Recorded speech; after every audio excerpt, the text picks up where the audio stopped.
নানা আয়োজনের মধ্য দিয়ে কুষ্টিয়ার কুমারখালীতে শুরু হয়েছে প্রাণী সম্পদ সেবা সপ্তাহ। উপজেলা প্রাণী সম্পদ অফিসের উদ্যোগে এ উপলক্ষে শোভাযাত্রা, আলোচনা সহ নানা কার্যক্রমে অংশ নিচ্ছেন বিভিন্ন শ্রেণী পেশার মানুষের পাশাপাশি সংশ্লিষ্ট খামারি বৃন্দ। এ সম্পর্কে কুমারখালী থেকে আরো জানাচ্ছেন আমাদের সহকর্মী সোহেল হাবিব। প্রাণী সম্পদ সেবা সপ্তাহ উপলক্ষে কুষ্টিয়ার কুমারখালী উপজেলা প্রাণী সম্পদ অফিসের আয়োজনে অনুষ্ঠিত হয় আলোচনা সভা। এতে অংশগ্রহণ করেন বিভিন্ন শ্রেণী পেশার মানুষ।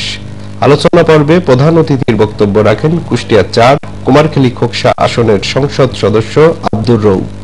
উপজেলা নির্বাহী কর্মকর্তা সাহেলা আক্তারের সভাপতিত্বে বক্তব্য রাখেন উপজেলা প্রাণী সম্পদ কর্মকর্তা ডক্টর রাশেদুল হক, উপজেলা স্বাস্থ্য কর্মকর্তা ডক্টর আকুল উদ্দিন, সদকি ইউনিয়ন পরিষদ চেয়ারম্যান আব্দুল মজিদ, জগন্নাথপুর ইউনিয়ন পরিষদ চেয়ারম্যান ফারুক আহমেদ খান, কুমারখালী পৌরসভার councillor S M Rafiq, veterinary surgeon Prithwish Kumar Das, গরু খামারি সোহেল রানা সহ অন্যান্যরা।